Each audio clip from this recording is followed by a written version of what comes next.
un message, donc comme je disais, un message essentiel, un message qu'il faut comprendre pour une vie chrétienne victorieuse. Parce que j'ai fini par comprendre, par la parole de Dieu, que la chose la plus importante, ce n'est pas de venir à l'église.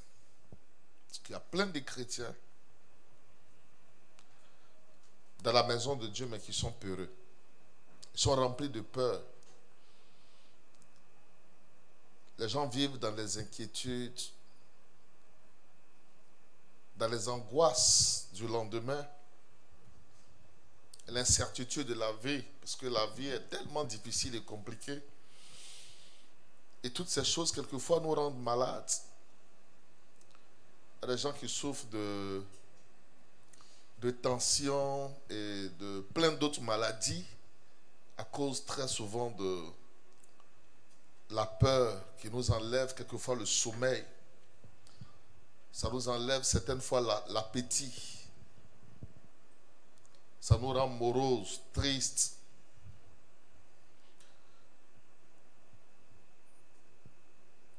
La peur, c'est la foi.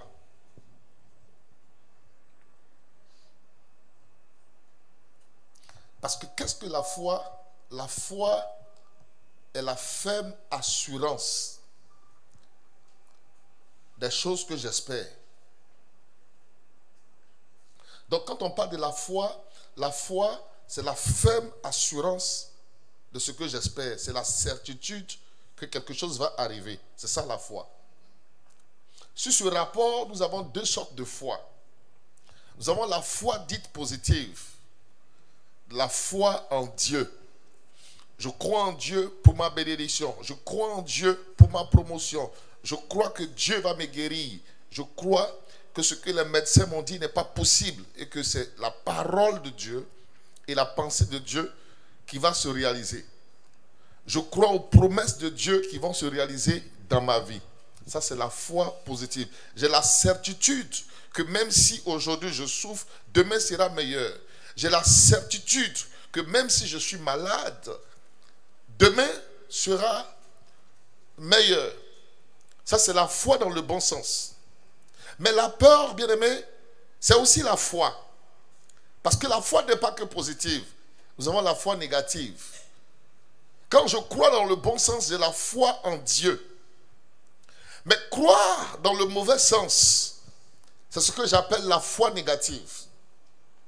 La peur, en fait, chaque fois que vous avez peur, vous ne croyez plus en Dieu, mais vous croyez en Satan.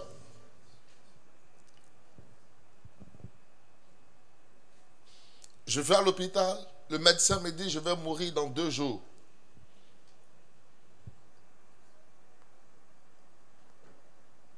J'ai peur d'aller au village parce que les sorciers de mon village vont me tuer. Ça veut dire que je crois en leur capacité. Je crois que Satan et ses démons sont plus puissants que mon Dieu. Donc je crois en leur force, en leur puissance. Je ne crois plus à la protection de mon Dieu.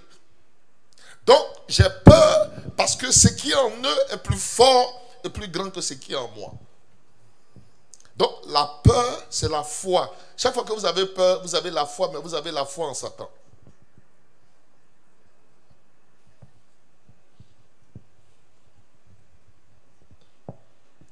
Quand vous avez peur, vous n'avez plus la foi en Dieu. Vous arrêtez de croire en Dieu et vous croyez en ce que le diable peut faire. Je ne vais pas au village parce que je crois que le diable va me tuer.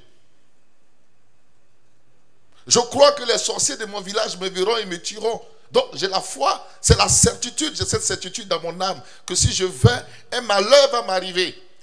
Donc je crois dans le mauvais sens. C'est la foi. Ce matin, Dieu veut repositionner ta foi. Il veut relocaliser ta foi. Il veut te ramener à la foi pure. La foi pure, c'est la foi en Christ. La foi impure, c'est la foi en Satan. Où nous magnifions l'ennemi. Où nous croyons seulement que de mauvaises choses vont nous arriver. Très peu de gens voient leur lendemain béni. Pour certains, c'est fini. J'ai tout perdu aujourd'hui, c'est fini. Il y en a qui voient leur fin. Il y en a qui voient la fin de leur mariage. Il y en a qui voient la fin de leur activité. Il y en a qui voient des jours à venir très sombres. C'est vrai, bien aimé, quelquefois, le monde nous présente des choses. Mais notre identité, nous sommes dans le royaume. Donc nous ne dépendons pas de la réalité du monde, mais nous dépendons de la vérité du royaume. La vérité, c'est ce que Dieu déclare. La réalité, c'est ce que le monde nous présente. Ce que le monde te présente n'est pas réellement ce que Dieu te présente. Certaines fois, il faut transcender. Certaines fois, il faut aller au-dessus de ce que tu vois, de la réalité de tous les jours, de l'impossibilité de tous les jours. Certaines fois, il faut aller au-delà de ce que des limites de tous les jours. Il faut aller au-delà de ce que les hommes ont dit, de ce que les médecins ont dit. Un homme pour qui je prie ces jours-ci, les médecins ont dit à son épouse qu'elle devait mourir. Atteinte d'un cancer de sein. Elle a perdu sa soeur qui est décédée de la même maladie. Les médecins lui ont donné juste 2 ou 3 mois. Ça fait des années, elle est encore là.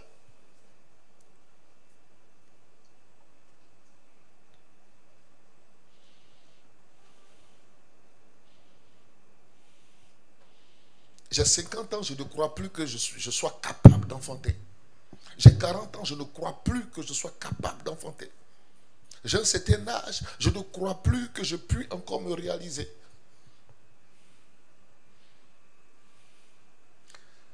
Malheureusement, très souvent, notre marche avec Dieu, la balance dans le spirituel, concernant notre identité, de qui nous sommes, la marge ou le poids de notre confiance en Dieu est faible par rapport à notre confiance en Satan.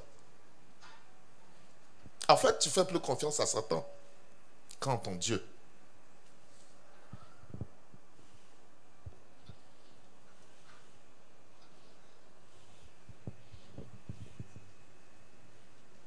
Les gens sont dans l'église, ils ont peur. Ils ont la Bible, ils ont peur. Ils prient, ils ont peur. Ils écoutent la parole, ils ont peur. Les inquiétudes, les angoisses, les craintes. Tu n'arrives même plus à dormir. Pourquoi? La peur. Or, la peur est le signe de notre incrédulité. La peur est un sentiment démoniaque. Avoir peur signifie que mon Dieu ne peut pas faire. Avoir peur, c'est limiter mon Dieu. Avoir peur, c'est douter de mon Dieu.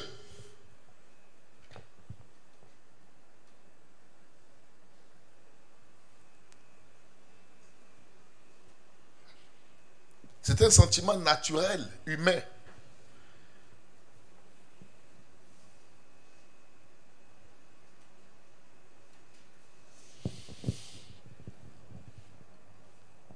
Mais on peut le vaincre. Je veux, avant d'entrer dans le message, bien aimé, voir de quel côté vous placez. Est-ce qu'on doit vous placer du côté de la foi positive ou du côté de la foi négative? Qui a une bouteille d'eau? Donne-moi ça. On peut laisser ça à moitié. Ok. On a une bouteille d'eau.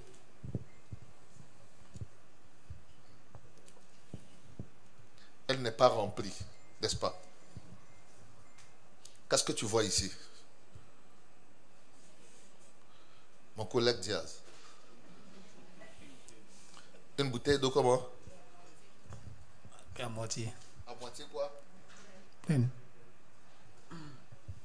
Tu vois une bouteille d'eau à moitié comment?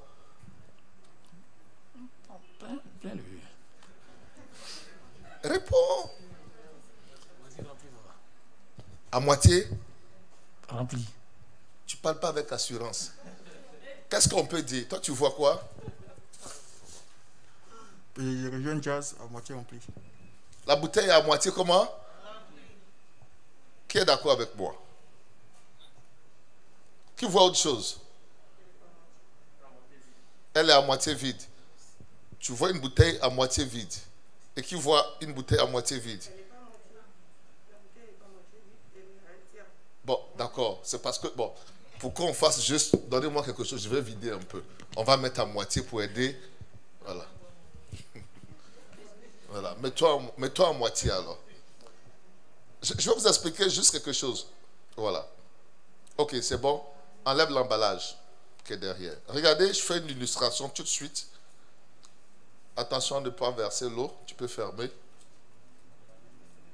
Ça ne quitte pas? Bon, c'est bon. Ça va. Si ça ne quitte pas, on va faire avec. Tu vois une bouteille comment maintenant?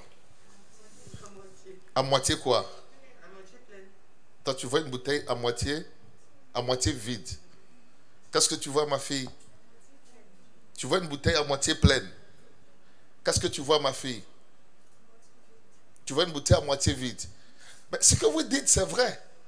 Si vous dites que la bouteille est à moitié pleine, c'est vrai. Si vous dites que la bouteille est à moitié vide, c'est vrai. Les deux sont vrais. Ok. Avant de revenir sur la bouteille, on vous présente un homme grand de taille. Et puis à côté, on met un autre qui n'est pas très grand. Vous pourrez dire qu'il est comment? Il est court. Un autre dira comment? Un autre dira quoi? Qu'il n'est pas grand. Si vous dites qu'il est court, vous avez dit la vérité. Si vous dites qu'il n'est pas grand, vous avez dit la vérité. C'est là maintenant que on va comprendre comment dans la vie, très souvent, vous savez, vous allez comprendre maintenant que vos sens vont plus ou moins tendre vers l'un des deux aspects.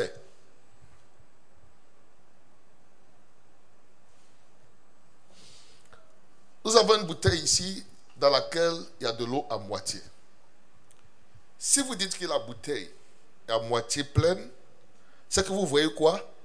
Votre esprit va vers le plein, la plénitude. Vous voyez dans le sens positif. Si vous voyez une bouteille à moitié vide, vous dites aussi la vérité.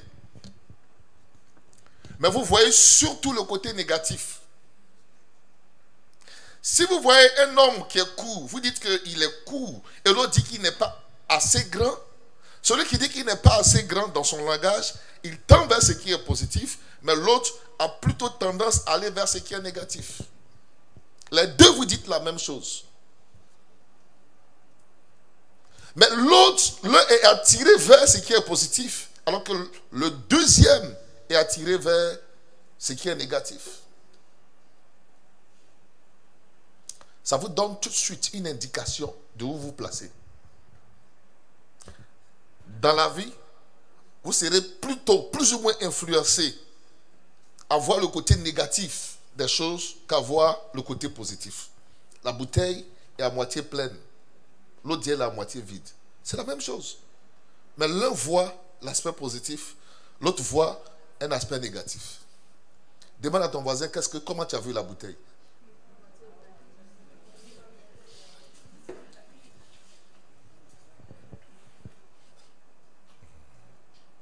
C'est bon?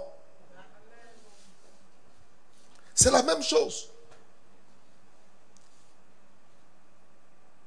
Le médecin dit je suis très malade. Et le médecin dit je ne suis pas en très bonne santé. C'est la même chose. Vous êtes d'accord avec moi? Mais quand disant je suis très malade, l'autre dit je ne suis pas en très bonne santé, c'est la même chose. Mais le langage de l'un est plus négatif que le langage de l'autre. C'est cela en fait. Et c'est ça en fait, bien aimé, la réalité de notre marche avec Dieu. Comment nous voyons les choses. Comment les choses se présentent à nous. Nous devons avoir un esprit positif. Nous devons tendre vers ce qui est pur, ce qui est glorieux, ce qui est favorable. Nous devons voir les choses d'une manière positive dans notre vie. Nous devons confesser les choses dans le bon sens. Et cela doit être notre mode de vie. Afin que derrière toute situation, nous puissions voir non le trouble, mais la gloire à venir. Alléluia.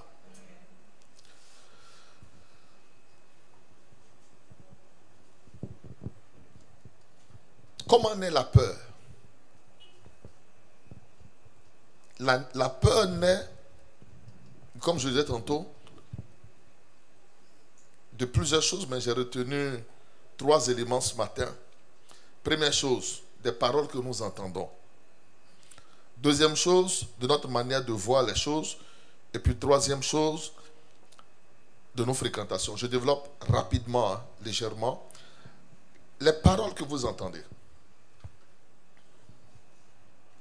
Dans le combat spirituel, l'ennemi, pour vous vaincre, a nécessairement besoin de vous faire entrer dans un cycle de peur. S'il n'y a pas de peur, il ne peut pas vous avoir. Souvenez-vous de la confrontation entre Goliath et David. Quand David va vers Goliath, Goliath va prononcer des paroles dans le sens de l'amener à avoir peur. Israël, l'armée de Dieu, en 1 Samuel, le chapitre 17, est confronté à l'armée des Philistins. Pendant des jours, ils sont là, armée contre armée. Un homme sort de l'armée des Philistins. Il dit, donnez-moi un homme, nous allons nous battre. Il prononce des paroles. Et quand il prononce des paroles, la Bible dit en 1 Samuel 17, dans le verset 11, que Saül et tout Israël entendirent les paroles du Philistin et il fut effrayé. Pourquoi est-ce qu'ils ont eu peur? Parce qu'ils ont entendu des paroles. Ce que tu entends va créer forcément dans ton cœur la foi, soit la foi dans le bon sens ou la foi dans le mauvais sens. La foi dans le mauvais sens, c'est la peur. La foi vient de ce qu'on entend. Ce n'est pas tout, il faut entendre. Quand Moïse envoie les espions pour explorer le territoire promis, quand ils reviennent, ils vont faire un rapport. En Nombre le chapitre 13, Nombre le chapitre 13 et Nombre le chapitre 14. Nombre le chapitre 13, la fin du chapitre 13, ils vont dire que nous avons vu des géants. Ils vont faire un rapport et le peuple va entendre. Il dit, nous étions comme des sauterelles. C'est un pays qui dévore ses habitants. Le peuple entend ce rapport et le peuple va pleurer toute la nuit. Ils sont saisis de peur. Ce que vous entendez. C'est pour ça que j'ai dit au deuxième culte tout à l'heure que quelquefois les témoignages d'anciens sorciers qui sont devenus des pasteurs, les anciens féticheurs devenus pasteurs, j'aime pas trop parce qu'ils tentent surtout de manière subtile à magnifier le diable. Non, il est comme ça, il fait comme ça, il était comme ça, comme ça. Récemment, sur les réseaux sociaux, il y a un qui a expliqué qu'ils font mourir les gens et puis après, quand on t'atteint, ils viennent entourer le truc, on te fait ressortir, on te transforme, on te mange. Il y a plein de choses. Donc quand tu entends ça,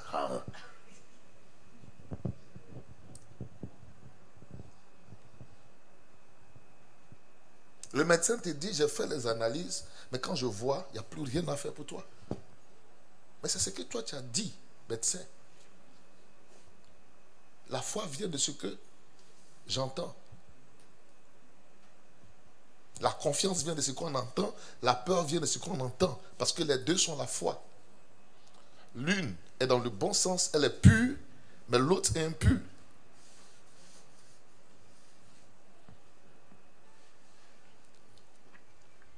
Tu vas à l'hôpital, tu es malade, le médecin t'éteint un papier, il dit c'est pourquoi, il va faire un scanner. Tout de suite quand tu entends scanner seul, en même temps, tu as peur. Ou bien,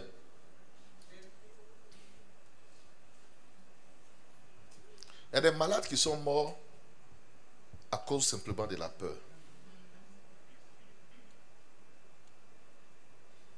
Ce n'est pas tout, il faut entendre. Les choses que vous allez entendre vont créer en vous soit la confiance, soit la peur. C'est pour ça que vous devez être fort.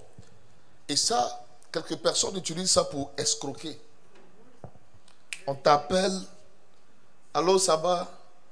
J'ai eu ton numéro par révélation.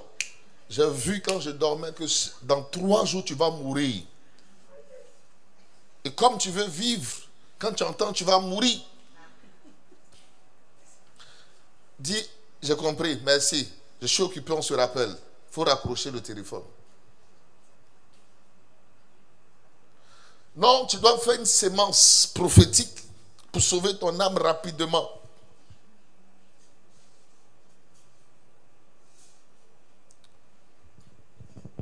Dites à tout le monde, j'ai vu la mort sur toi, tu dois s'aimer rapidement pour sécuriser ta vie et tes enfants rapidement. Ils vont le faire. Le diable utilise la stratégie de peur. Quand tu vas chez le féticheur, au moment où tu allais, il jette le courrier comme ça. Et puis il fait ça. Puis il lance encore. Et puis il lance une fois. C'est pas bon du tout. Donc là, maintenant, tu as peur. Là, il t'a eu. Parce que les conditions étaient créées pour te saisir. Donc, à partir du moment où lui, il te fait peur, il n'a rien vu. Il n'a rien vu. Hein? Il dit, il faut faire vite. Non, non, non. Ce que je vois, c'est pas bon. Non, non, ok. Fais ça. Tu es là, tu m'écoutes. Il y en a qui ont fait ça. Et puis, tu vas rapidement faire ça. Apporte ça, fais ça. Et tu vas le faire. Donc, l'ennemi utilise très souvent la peur pour atteindre ses objectifs. À partir du moment où vous avez peur, vous êtes faible dans le combat spirituel.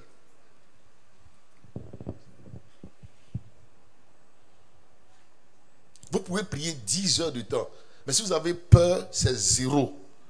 Le diable va toujours vous dominer. Vous n'aurez aucun témoignage. Votre vie chrétienne sera fade. Tu entends dans ton entreprise qu'il y aura licenciement. On n'a même pas, on dit une liste va sortir. Tu ne sais même pas qui est dedans. Toi, tu es déjà malade.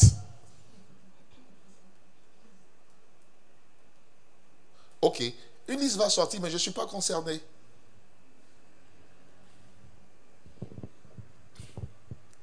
C'est pour ça que je vous encourage. J'ai acheté le livre, je vais le relire ces temps-ci. Le vin nouveau est meilleur, de Robert Tom. Si vous lisez ce livre, vous allez comprendre et voir des témoignages sur la foi vivante.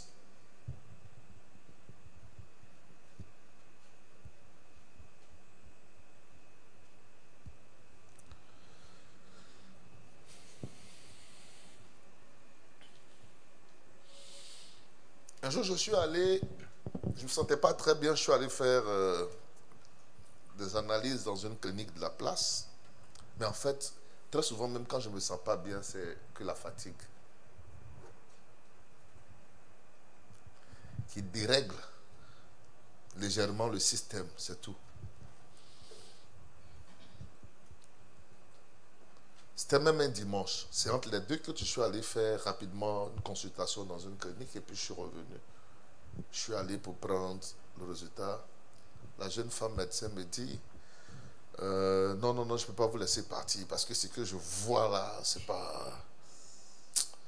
Les poumons sont noirs. Mais en fait, même quand tu fais la radio, là, la partie là doit sortir noire. Elle ne connaît pas, mes frères.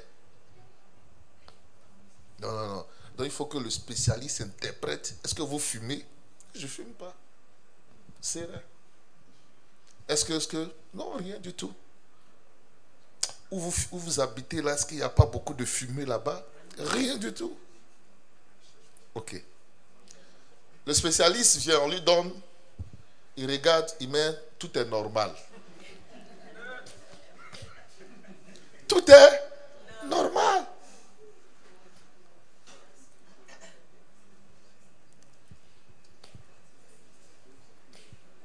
Vous voyez comment souvent on se laisse ébranler par les choses.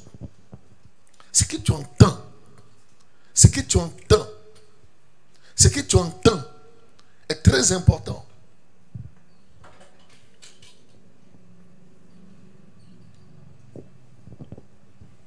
Quand tu entends de mauvaises choses te concernant, tu crois. Mais quand tu entends de bonnes paroles sur toi, où Dieu dit que tu es un homme de destinée, que par toi, il va relever ta famille, que Dieu dit il te choisit pour des missions glorieuses dans ce monde, tu ne crois pas en ça. Mais oui, quand on dit, hey, on t'a vu que tu vas mourir dans 2 jours, ça, tu crois en ça. Pourquoi ton esprit croit en ce qui est négatif et ne croit pas en ce qui est positif?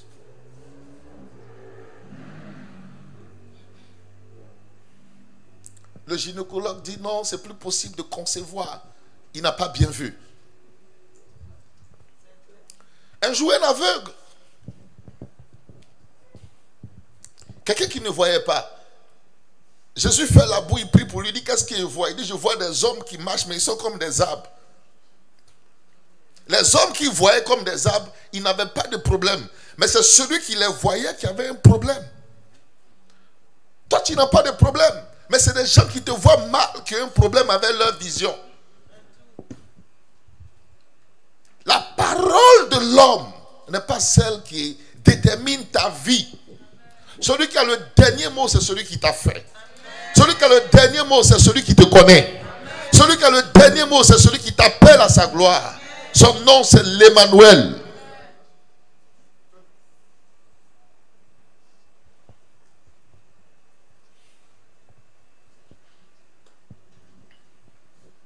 Une fille m'appelle du Mali, une dame. Non, pasteur, les gens passaient, ils ont fait un test. On dit, je suis séropositif. Je dis, c'est ce qu'ils t'ont dit? Ok. Je dis, ok, je prie pour toi. Retourne dans un hôpital le lendemain. Va faire un autre test ailleurs. Elle va, elle appelle. Elle a rendu le témoignage même dans une de nos prières. Elle fait un autre test là-bas. Elle est séronégative. Quelqu'un passait. Il a fait un test de VIH. Est-ce qu'il comprend même ce qu'il fait? Il va te faire croire une maladie que tu n'as pas.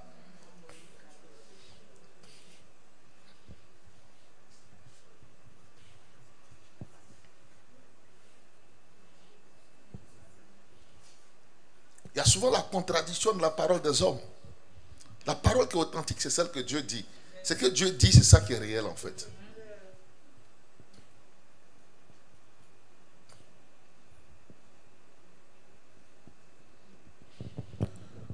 Donc la peur naît par ce qu'on entend. Deuxièmement, par notre manière de voir les choses. Voilà donc pourquoi ta manière de voir les choses, tu ne dois pas exagérer dans ta manière de voir.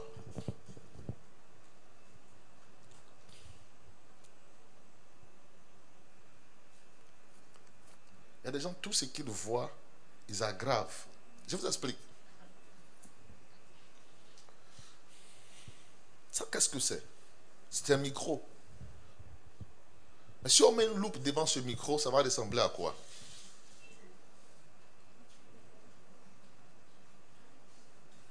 Ça va ressembler à une barrique. Souvent, le problème qui vient à toi, il est tout petit comme ça. Mais entre le problème et ta vue, le diable met une loupe.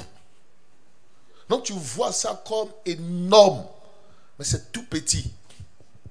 Quel était le problème de David et des autres soldats de l'armée? Pourquoi ils n'arrivaient pas à vaincre Goliath? Ils voyaient Goliath comme un géant. Parce qu'effectivement, Goliath avait 3 mètres de haut. Grand de 3 mètres. Corpulent. Donc quand il apparaît et que les soldats le voient, ils voient un géant. Ils ont peur. Les espions que Moïse envoie, ils sont 12. Quand ils vont sur le même territoire, il y a 10 qui voient des géants, mais il y a 2 qui voient des hommes ordinaires. Tout dépend de comment tu vois. C'est la même réalité. 10 ont vu des géants, mais il y a 2 qui n'ont pas vu des géants. Pourtant, c'est la même chose qui est là. Ce que tu appelles problème énorme, quelqu'un d'autre appelle ça une petite situation. Tout dépend de comment tu vois, de l'ampleur que tu donnes à la situation. Mais plus tu présentes une situation comme étant dramatique, grave, elle va créer dans ton âme la confusion et la peur. Parce que c'est compliqué. C'est trop difficile. C'est trop grave.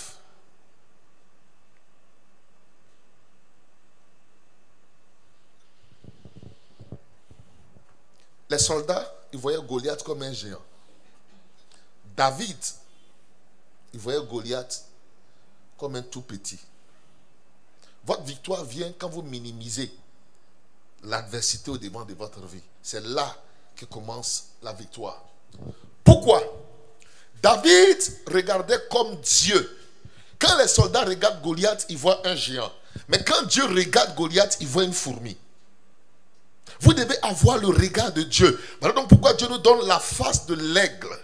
Pour que tu puisses voir les situations comme une situation qui n'est pas une situation énorme. Vous savez, en fait, la face de l'aigle qui fait quoi? Qui vole. Vous voyez l'immeuble samaritain qui est là? C'est un immeuble apparemment énorme à vos yeux. Montez dans l'avion tout de suite, allez en hauteur comme l'aigle qui vole. Vous savez ce que vous allez voir? Comme un jouet. C'est une fois qu'on est dans l'avion et puis on décolle, on regarde, les routes là ressemblent à des petits serpents comme ça. Les voitures ressemblent à des jouets, comme des voiturettes. Les maisons, boîtes d'allumettes, petit comme ça. Ça, c'est la face de l'aigle. C'est-à-dire que quand vous montez, vous minimisez, vous voyez la chose. Pas dans la forme réelle que la réalité vous présente. Mais vous voyez ça dans sa forme vraie. Parce que la forme réelle est différente de la forme vraie.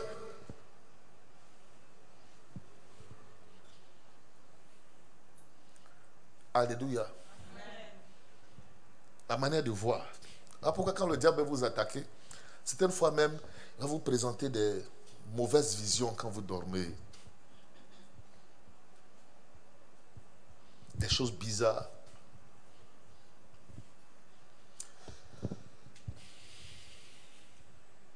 Il te montre des choses bizarres. Tu es malade, ça ne va pas. Mais en fait,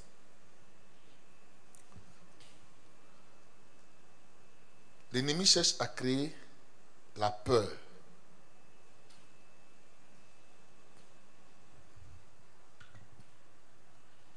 La peur. Les gens ont tellement peur que même il y a des gens qui montent dans un véhicule avec quelqu'un. Le chauffeur roule à 80. Hé, chauffeur, tu files. Hé! Ma fille, c'est pas vélo. Il faut descendre, tu vas prendre vélo. C'est une voiture. Que dit alors de l'avion? Ah non, ça là en haut, là-bas, là. Il n'y a pas de garage en haut. Si c'est un problème, on fait comment? C'est le langage des gens. Mais l'avion, c'est le moyen de transport le plus sûr dans le monde. Ça ne fait pas trop de morts. Le seul problème, c'est que quelquefois, quand ça fait les morts, ça fait beaucoup un coup. Mais en fait, dans une année, les gens meurent plus. Les voitures et autres.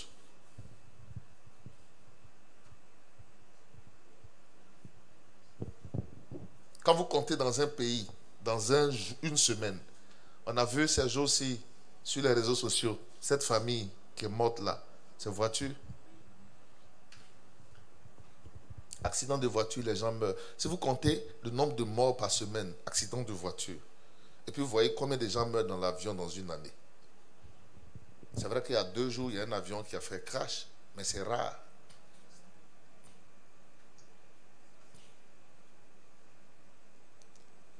Si vous avez peur que vous montez dans l'avion, ça n'ira pas.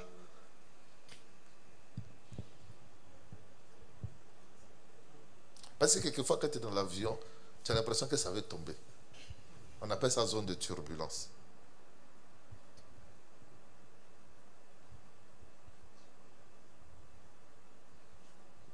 Ça remue comme ça. Et bon, ça descend un coup. Quoi. Puis ça se redresse. Descend un coup, ça penche. Si en ce moment le diable te dit, toi là, tu n'as pas dit que tu veux voyager.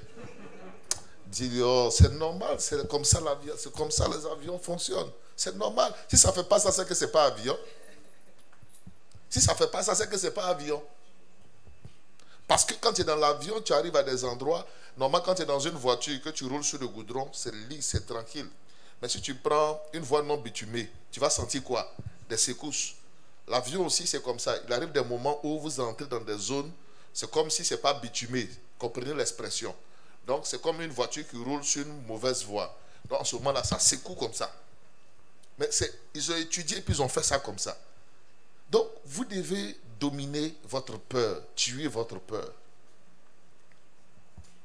La peur doit mourir. Je n'ai pas trop voulu entrer dans un élément que j'ai développé sur les 4 oppositions sur le chemin de notre destinée. Quand Israël est sorti de l'Égypte, le premier combat sur le chemin, c'était la peur. Quand ils sont arrivés à la mer Rouge qu'ils devaient traverser, Dieu a ouvert l'eau. Et puis ils sont là. Depuis des temps, ils ne bougent pas. Le Seigneur dit, si je ne fais rien pour ceux-là, ils vont rester là. Parce que vous voyez la mer qui est divisée comme ça. L'eau fait... Et puis Dieu dit, il faut passer. En fait, il arrive des moments dans la vie où tu dois tuer la peur. Mais en fait, le problème, c'est que dans leur esprit, ils se disent, mais si j'arrive au milieu, et puis ça se referme sur moi. Donc, personne ne veut foncer. Donc, qu'est-ce que Dieu fait? Dieu envoie Pharaon derrière, qui vient avec l'armée. Donc, quand Israël regarde derrière, et puis voit l'armée en train de venir, ils sont obligés de passer. La peur doit mourir.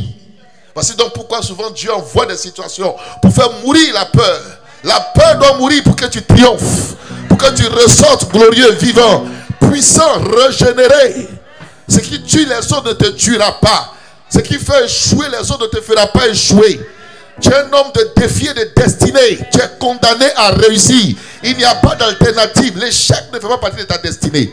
Même quand l'échec vient, c'est capitalisé pour que tu puisses rendre témoignage à la gloire de Dieu. Parce que ce n'est pas le début qui est important, c'est la finalité. C'est la fin qui compte, bien-aimé. Ce n'est pas le commencement. Je l'ai dit tout à l'heure au culte. Vous savez, à l'école, j'étais très médiocre. Ce n'est pas toujours que j'étais brillant à l'école. J'ai commencé difficilement. CP1, j'étais parmi les derniers de ma classe. Ma mère doutait de mon intelligence. 1 plus 1, je ne comprends pas. GVC, qu'aujourd'hui je sais groupement vocation coopérative. On dit devoir, GVC, je mets grand vendeur de cacao. Mon voisin a mis grand vendeur de café. CM2. Aucun parlant en langue ne pouvait changer ma situation. J'étais médiocre. Mais en fait, ce n'est pas le début qui compte. C'est la fin. Parce qu'il y a des gens qui sont comme des diesels. Vous comprenez? Et puis il arrive un moment où vous vous réveillez quand les défis commencent à venir. À pointe. C'est là que le vrai vous se réveille. Vous êtes des hommes et des femmes de destinée. Peu importe les échecs de votre vie, ce n'est pas le plus important, ce n'est pas le commencement. Frère, ma vie est un témoignage de ça. J'ai commencé très difficilement. Quand nous sommes arrivés en 4e, un déclic. Tout le monde disait la 4e est difficile. Je dis, c'est là que l'école va commencer. Avant là, c'était récréation. C'est là qu'on va commencer à étudier. J'étais parmi les 3 premiers. À partir de là, toujours parmi les meilleurs, jusqu'à l'université. Le premier a fini mon mémoire de maîtrise. J'ai commencé comment? J'ai repris quelle classe? Le CP1. 1 plus 1. J'ai dit 5. Ton échec d'hier ne veut pas dire que tu n'es pas une femme de destinée.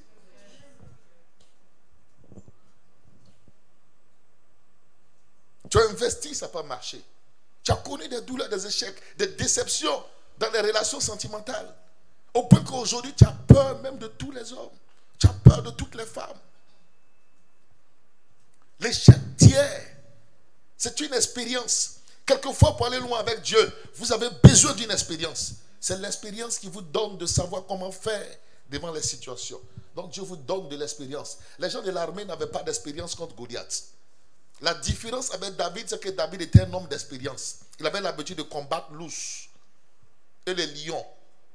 Quelqu'un qui a lutté avec lionceau, lion, ours. Quand il rencontre Goliath, il a l'habitude de ça. L'expérience vous bâtit. Il y a des échecs qui vous bâtissent, qui vous forment. Quelquefois dans la vie, vous avez besoin de perdre pour apprendre. C'est ce qu'on appelle l'école de la vie. Ça vous apprend qui est l'homme, la réalité des choses. Il y a ce que vous étudiez à l'école. Et puis il y a la vie pratique qui vous enseigne. Vous pouvez perdre, mais relevez-vous. Relevez-vous. Donc la manière de voir les situations est très importante devant Dieu pour votre bénédiction. Comment vous voyez les situations? Minimisez ce que vous voyez. Minimisez les défis au-devant de vous. Voyez les défis comme déjà relevés. C'est difficile. Mais Dieu fait au-delà de ce que vous pensez, de ce que vous demandez. Je vous dis la vérité. Aujourd'hui, là où tu es, tu ne crois même pas peut-être que tu penses que tu resteras à ce niveau. Mais moi, je ne te vois pas à ce niveau. Je vois des hommes et des femmes remplis de gloire, rempli de victoire, rempli de grâce. Je crois, ça peut prendre du temps, mais ça viendra. C'est certain. Le temps appartient à Dieu. Le temps appartient à Dieu. Dieu est celui qui change la vie des hommes et des femmes. Bien-aimé, Dieu est celui qui change la vie d'un homme et d'une femme. La manière de voir les situations. Troisième chose qui crée la peur, c'est quand vous marchez avec des peureux et des peureuses. Vos fréquentations. Vous avez des amis qui ont peur, qui ne croient pas en Dieu. Des gens qui voient les choses négativement, qui ont peur, c'est eux qui sont tes amis. Club des blessés de guerre. Club des frustrés. Club des déçus. Donc un homme, vous avez, non, les hommes, faites attention, non, ils ne sont pas bons, il faut avoir peur des hommes. Club. Ah, ma fille, ma soeur, il faut faire attention. Les gens des hommes de maintenant, là, ils sont des bandits. Fais attention. Un bandit. Un homme bandit ne veut pas dire que tous les hommes sont bandits. Sinon, il y a des femmes bandites. On n'a pas le monopole du banditisme. Ou bien?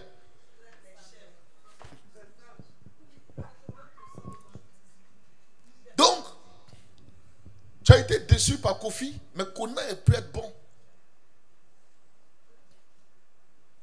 Et puis le même Kona qui a fait pleurer Aya, ce même Kona lui peut te faire rire.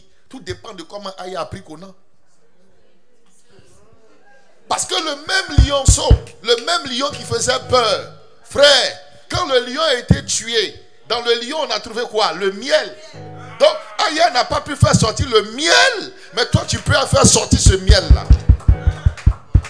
Ou bien, donc, c'est pas parce que Kona a fait pleurer Aya que Kona va te faire pleurer également. Dis-lui, dans la vie, chacun a son histoire, chacun a sa destinée, chacun a son appel. Alléluia. Tu n'as pas su gérer Kona, mais moi j'ai la grâce pour le gérer. J'ai la grâce pour faire sortir l'or qui est en lui. Vous savez qu'en fait, quand vous prenez l'or, l'or se trouve toujours dans la boue et dans la poussière. Maintenant, il faut purer l'or. C'est pour ça qu'on fait passer l'or par le feu. Mais Aya a mis l'or dans l'eau. Quand tu mets l'or dans l'eau, l'or ne peut pas être l'or. Mets l'or au feu pour rendre l'or pur. Alléluia. Il y a des hommes comme ça qui ont un potentiel en eux. Il faut les façonner. Il faut les gérer. Il faut les bâtir. Il faut les transformer. Il y a quelque chose de bon qui sortira d'eux. Il y a des femmes comme ça qui ont fait pleurer plein d'hommes. Mais quand vous tombez sur ces femmes, vous savez les prendre. Elles vont vous montrer un autre visage. Elles ne seront plus des lions, mais elles deviendront des agneaux. Alléluia. Quelque chose de glorieux sortira. Bien aimé, dans la vie, chacun a son histoire et son expérience. Ce qui a fait pleurer l'autre peut te faire rire. Ce qui a tué Uza a apporté la bénédiction dans la maison d'Obed-Edom. Ce qui peut tuer ton frère, toi, peut apporter ta bénédiction. Dans la vie, chacun a son histoire et sa destinée et son appel et son alliance avec Dieu. Alléluia. Regarde ton voisin. Et ce qui t'a fait pleurer va me faire rire.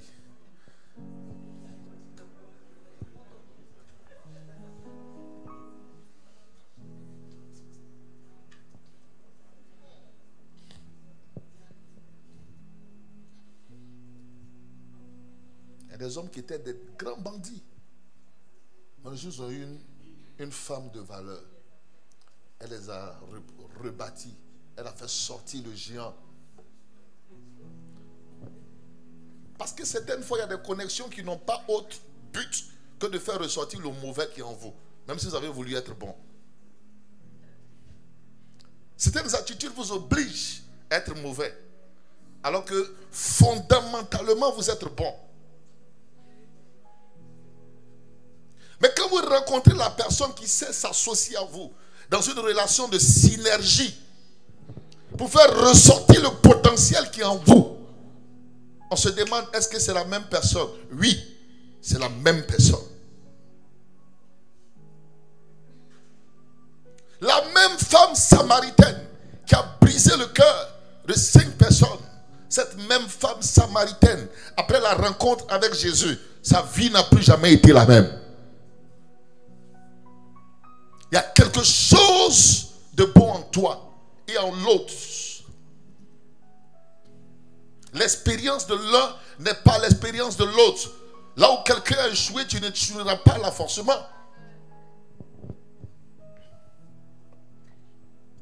Bien aimé, nous sommes arrivés à Paris pour un programme qu'on devait organiser. En pleine crise de transport, le métro, tout ça, ça ne roulait pas. Et puis en plein hiver, il faisait très froid. La salle qu'on a utilisée pour le programme, le pasteur, même quand on mettait les chaises pour le programme, il dit, les gars, pardonnez, mettez ça d'abord comme ça. Un peu seulement. Si les gens viennent, vous allez ajouter. Il y a 2 gens remplissaient la salle des chaises. On a fait notre programme, les gens ont répondu. Ils sont venus avec la difficulté du transport. Il y a des gens qui sont comme bois de manioc. Où vous les jetez, ils poussent.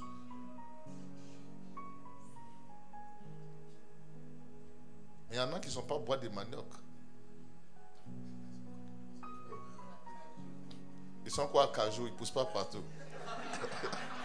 Tout dépend de ton identité, de potentiel qui est en toi, de qui tu es et de la grâce que tu transportes. Vous êtes des hommes de valeur, des femmes de valeur. Il y a un potentiel en vous. Vous n'êtes pas nés pour échouer, vous êtes nés pour réussir. Je veux dire, vous êtes nés pour réussir. Je dis, tu es né pour réussir. Est-ce que je peux répéter à quelqu'un ce jour? Tu es né pour réussir. Peu importe les circonstances de ta vie aujourd'hui, ne crains pas, car Dieu est au contrôle de ta vie. Un jour arrive, je vois une saison venir où ta vie va changer. Ça sera comme ça brusquement.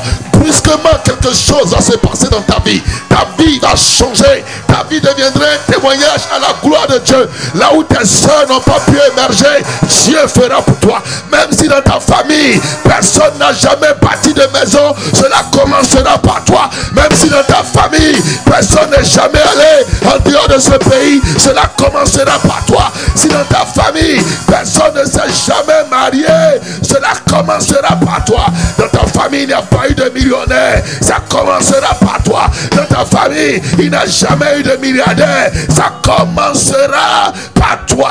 Dans ta famille, aucune femme n'a jamais été propriétaire d'une maison, d'un véhicule, ça commencera par toi. Dans ta famille, il n'a jamais eu de DG, il n'a jamais eu de PDG, il n'a jamais eu de ministre, il n'a jamais eu de président, ça commencera par toi. Dans ta famille, il n'a jamais eu de prédicateur, ça commencera par toi. Ton histoire est différente, ton appel est différent, ta destinée est différente. Quelque chose de grand et de glorieux t'accompagne. Tu es né pour réussir, tu es né pour réussir, tu es né pour réussir.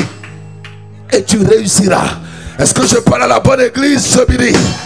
Est-ce que je parle à la bonne église? Est-ce que je parle à la bonne église? Est-ce que je parle à la bonne église? Celui qui dit amen très fort reçoit la grâce pour réussir.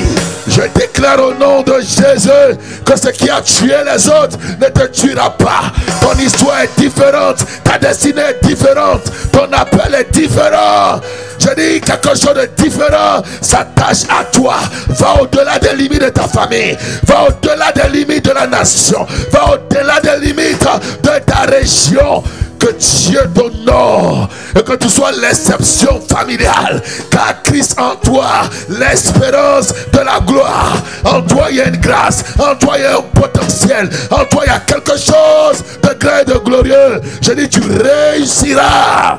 Quel que soit ton âge, quel que soit ton âge, quel que soit ton âge, quel que soit ton âge, tu réussiras. Je dis tu réussiras, quel que soit ton âge, quelle que soit ta situation, quelle que soit ta condition, tu réussiras. Dieu est celui qui change la vie des hommes et des femmes. C'est une question de temps. Dieu va le faire. Bien-aimé, Dieu va le faire. Ton histoire n'est pas finie. Arrête d'avoir peur du lendemain. Tu ne finiras pas seul. Oui, la peur de la solitude. Aucun homme ne me regarde malgré tout ce que je fais. Mon maquillage, mes belles tenues, mon beau teint, mon beau visage. Le mystère que tu dois comprendre, l'anneau qui était attaché à Bethphage n'était pas destiné à être monté par tout le monde. L'anneau était destiné à l'Emmanuel. Tu n'es pas madame tout le monde, tu n'es pas monsieur tout le monde. Tu es une femme de destinée que Dieu préserve pour un homme de destinée. L'anneau était attaché, pourquoi? Parce que ceux de Bethphage n'étaient pas dignes de monter l'anneau. L'anneau était réservé pour l'Emmanuel, pour Jésus-Christ de Nazareth. Quand il y a un homme précieux, Dieu destine une femme précieuse, un animal précieux. Il faut quelqu'un de la carrure de Jésus-Christ de Nazareth pour monter sur l'animal. L'animal était seul pas parce qu'il était maudit. L'animal était seul pas parce qu'il n'était pas important, mais il n'y avait personne dans le village qui était à la carrure, à la dimension de la grâce que transportait cet animal. Les hommes te voient, ils te dépassent parce que la grâce que tu transportes, ils ne sont pas dignes de cette grâce. Des femmes te voient, elles te repoussent parce qu'elles ne sont pas dignes de la grâce qui est en toi. Mais quelqu'un de valeur, quelqu'un de précieux arrive. Quelqu'un arrive pour toi. Je dis avant que cette année ne s'achève, quelqu'un arrive pour toi. Arrête de supplier Bakari qui veut t'abandonner. Bakari, s'il te plaît, laisse-le, ne m'abandonne pas. Bakari, s'il te plaît, prends, je te demande pardon. Alors que tu sais que Bakari est dans l'erreur. Et chaque fois que Bakari est dans l'erreur, il te menace par une séparation. Et tu attrapes les pieds de Bakari. Bakari, s'il te plaît, je demande pardon. C'est moi qui suis en faute. Laisse-moi te dire, ce langage change aujourd'hui. Car Dieu te donne une identité nouvelle. Ta condition va changer. Ta situation va changer. Ton histoire va changer. Là où tu as été méprisé, inconsidéré, Dieu te donnera de la valeur. Est-ce que je parle à la bonne église ce matin? Est-ce que je parle à la bonne église? Reçois la grâce. Reçois la grâce. Il est l'heure.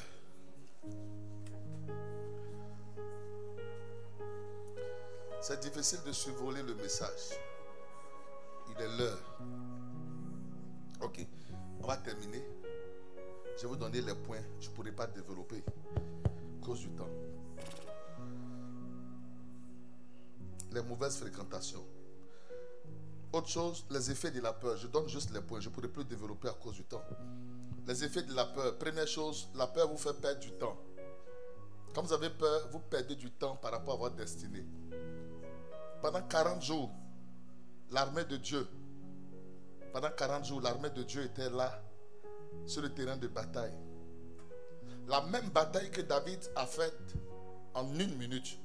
La bataille entre David et Goliath, ça a pris 1 minute. Israël a fait 40 jours là. La peur vous fait perdre du temps. Deuxième chose, la peur vous fait reculer. La peur vous fait descendre, vous fait rétrograder par rapport à votre niveau. Jésus dit à Pierre, viens. Jésus dit à Pierre, viens. Pierre est dans la barque. Jésus dit, viens. Pierre dit, si c'est toi, ordonne que j'arrive vers toi. Jésus dit, viens.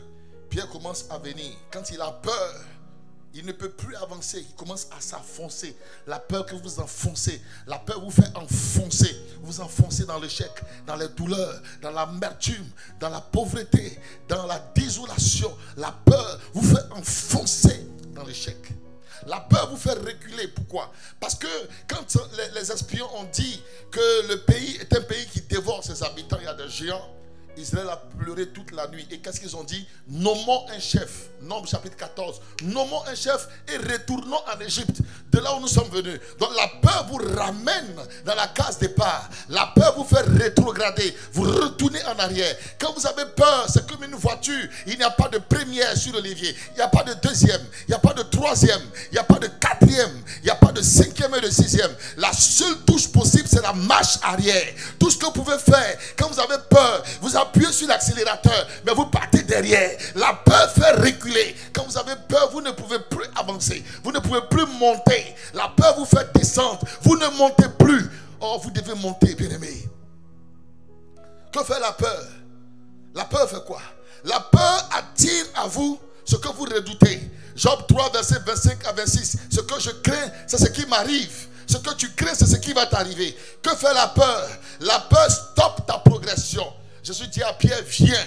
Pierre commence à marcher sur l'eau. Il avance. Il a des moments où vous avancez. Quand vous faites confiance à Dieu. Et quand la peur commence à arriver, tout se bloque. Vous essayez d'aller, vous ne pouvez plus. Pierre ne peut plus aller de l'avant. La seule chose qu'il peut faire, c'est de s'enfoncer. Vous ne pouvez plus aller de l'avant. La peur stoppe votre évolution, votre progression, votre élévation. Alléluia. Que fait la peur?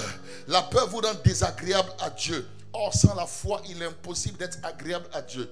Quand vous avez peur, vous êtes désagréable à Dieu. Voici donc pourquoi ce que Dieu a fait. Les espions, les 10 espions qui ont fait peur au peuple, Dieu les a frappés d'une plaie, ils sont morts.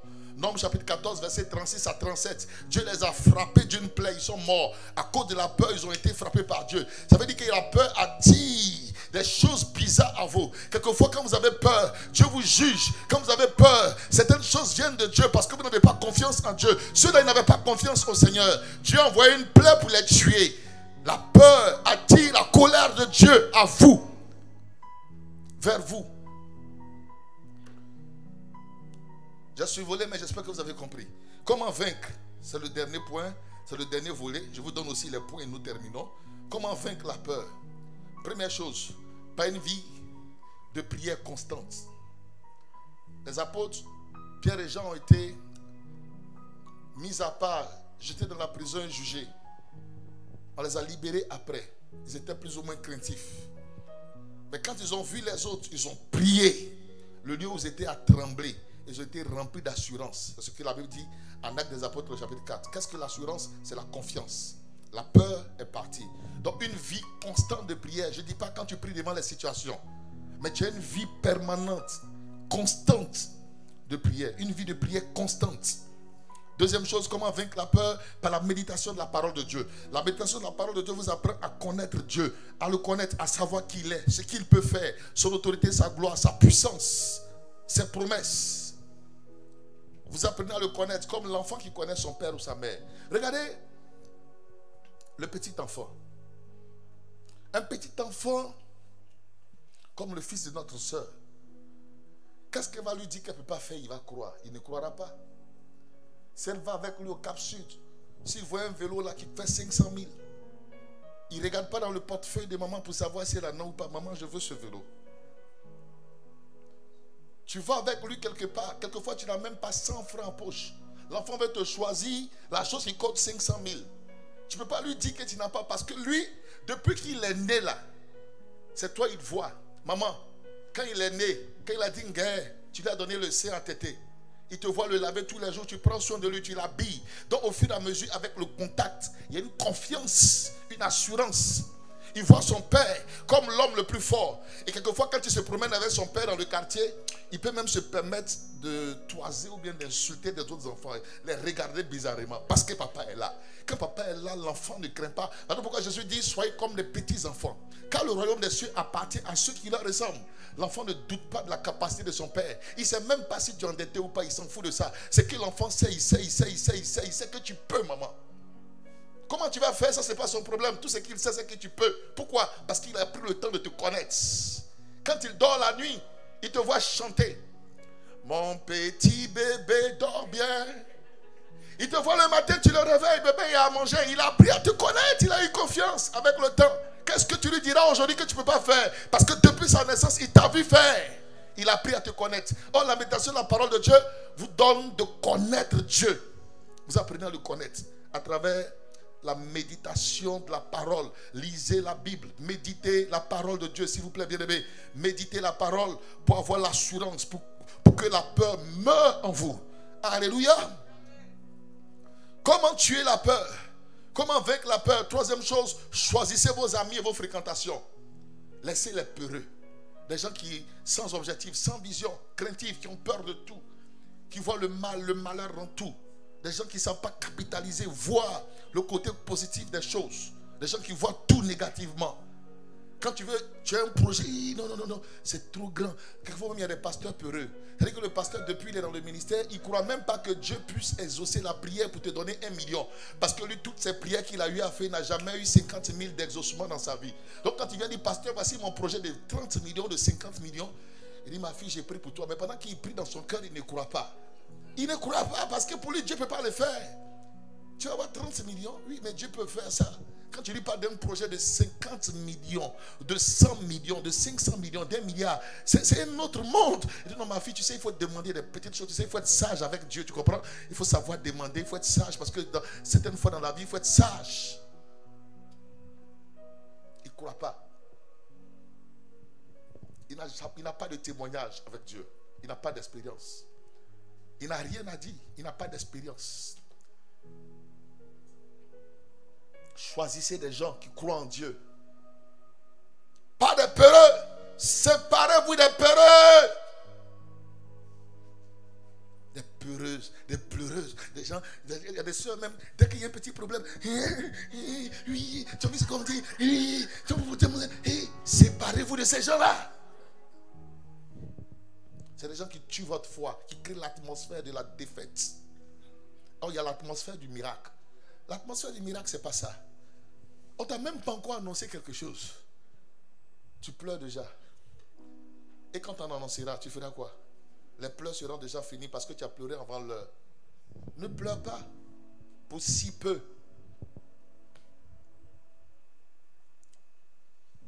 On les appelle les aggrave-affaires.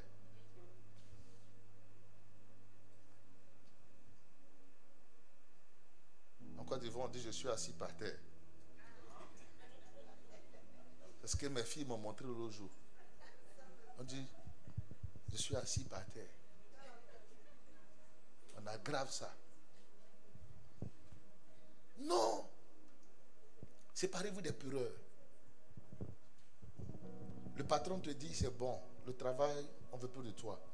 Ok. Pourquoi? Bénissez Dieu. C'est que Dieu a un autre plan pour vous. Une porte se ferme pour que 10 autres s'ouvrent pour vous.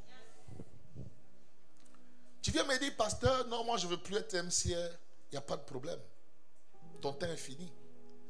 Un de parti, 10 qui viennent. C'est chaque jour qu'ils viennent.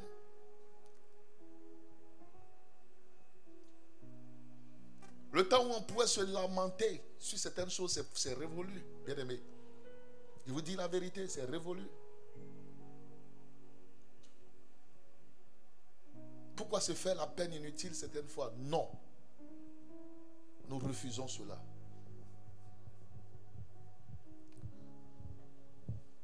Alléluia. Dis à quelqu'un, il faut choisir tes amis et tes fréquentations.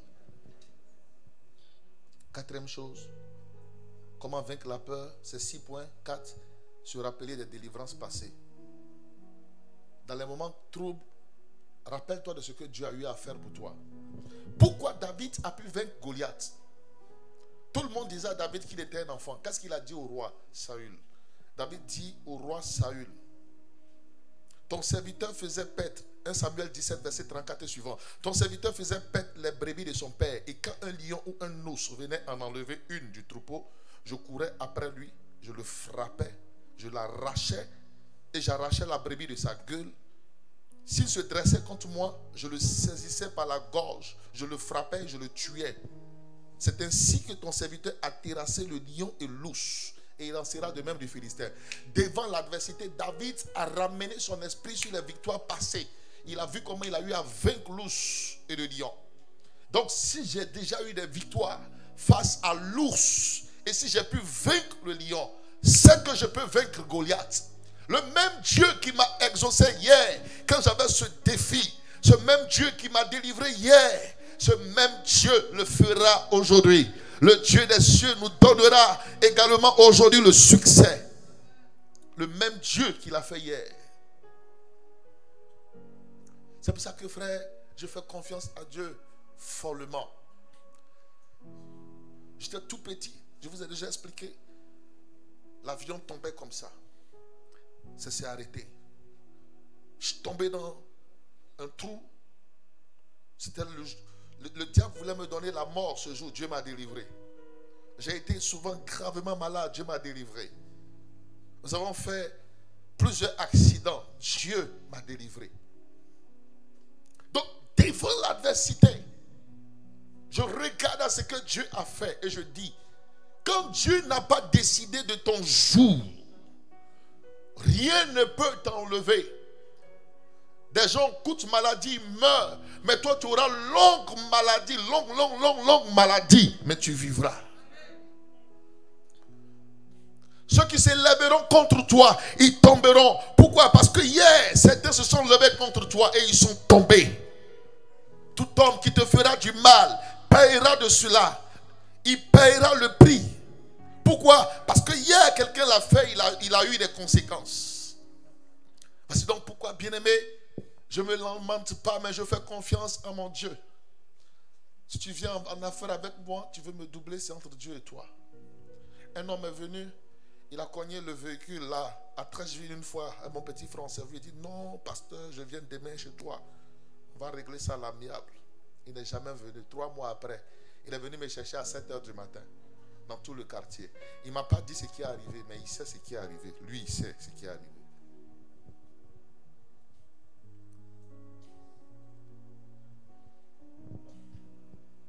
Est-ce que Dieu t'a déjà délivré une fois? Si oui, fais confiance à Dieu. Alléluia. Bien-aimé, comment vaincre la peur? Voyez toujours la victoire dans ce que vous faites. Toujours. Ne voyez jamais la défaite. Ne voyez jamais ce qui est négatif. Jamais.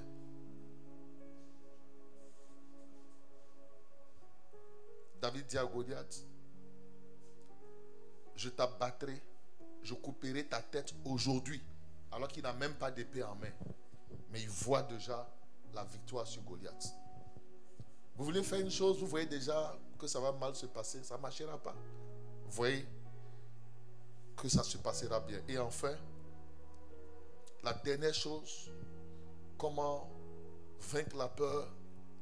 Rappelez-vous toujours les promesses de Dieu pour vous dans sa parole. Regardez aux promesses de Dieu pour vous dans sa parole. Nous lisons un verset ensemble. Tout le monde prend sa Bible ou bien on va lire à l'écran le psaume 91, verset 1 à 8. Je voudrais qu'on termine avec ce verset ensemble. Il y a des promesses de Dieu dans la parole. Psaume 91, verset 1 à 8. Celui qui demeure sous l'abri. On peut avoir le verset? Psaume 91, verset 1 à 8.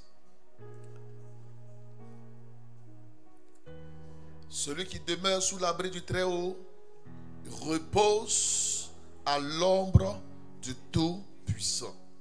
Je dis à l'Éternel, mon refuge et ma forteresse, mon Dieu en qui je me confie, car c'est lui qui te délivre du filet de l'oiseleur, de la peste et de ses ravages. Il te couvrira de ses plumes. Et tu trouveras un refuge sous ses ailes. Sa fidélité est un bouclier et une cuirasse. Tu ne craindras ni les terreurs de la nuit, ni la flèche qui vole de jour, ni la peste qui marche dans les ténèbres, ni la contagion qui frappe en plein midi. Que 1000 tombent à ton côté et 10 000 à ta droite, tu ne seras pas atteint. De tes yeux seulement tu regarderas et tu verras la rétribution des méchants. Voici donc pourquoi je veux t'encourager. Au-delà de tout, viens à l'église. Ne dis pas actuellement il y a des maladies, donc on ne sort pas trop. Vous savez, cette affaire de corona, il y a des gens qui se sont enfermés dans leur maison. Ils ne sont pas sortis et puis ça les a atteints. C'est une grâce de Dieu. Respectez les mesures barrières. Mais venez à l'église, puisque le gouvernement autorise le rassemblement. Venez à l'église. Si un jour on dit que le test, tout le monde doit le faire en Côte d'Ivoire, n'ayez pas peur de tout ce qui se raconte que si tu vas faire, on va te rendre malade, tout ça. Non, faites votre test. Oui. Ou bien.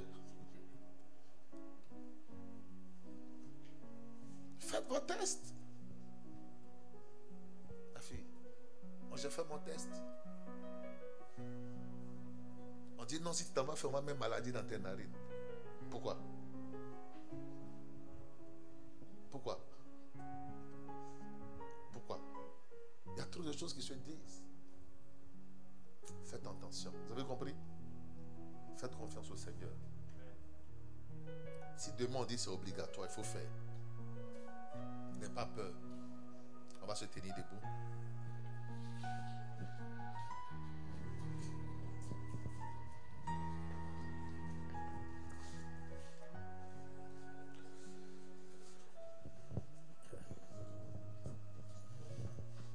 Entre tes mains, on va chanter sans cœur.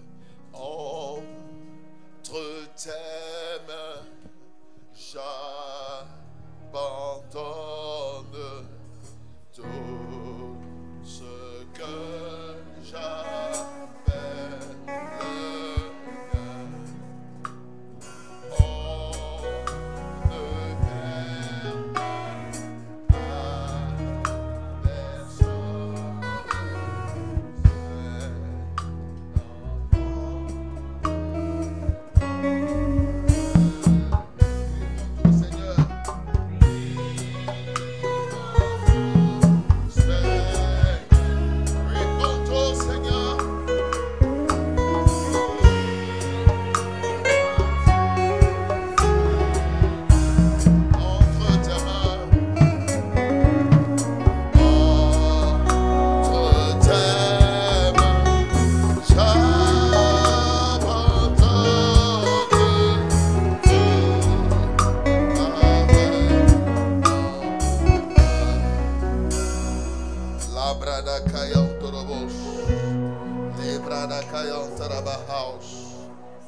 Oh, alléluia.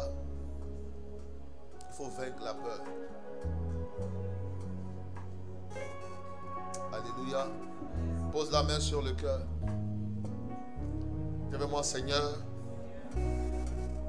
relève ma foi et ma confiance en toi au nom de Jésus. Que toute semence de peur, de crainte, de doute, les peurs du lendemain, les peurs de la solitude, les peurs de la mort précoce, que cette peur, ces peurs quittent mon âme, ma vie entre tes mains. Rien ne m'arrivera que tu n'aies décidé, Seigneur. Merci de me faire voir ta gloire. Les défis au devant de ma vie, c'est pour des témoignages glorieux, Seigneur. Merci pour la victoire que tu me donnes. Au nom de Jésus. Amen. Dieu me remet un témoignage à l'esprit pendant qu'on est debout. C'est comme le jour où j'ai voulu faire. Pendant cette crise, je n'ai pas baissé de bras par rapport au travail. Les forces de l'ordre et de sécurité ont fait un peu d'exagération. Certaines fois même, ils ont raconté, ils ont posé la question à un pasteur qu'on a appris qu'on a arrêté votre pasteur.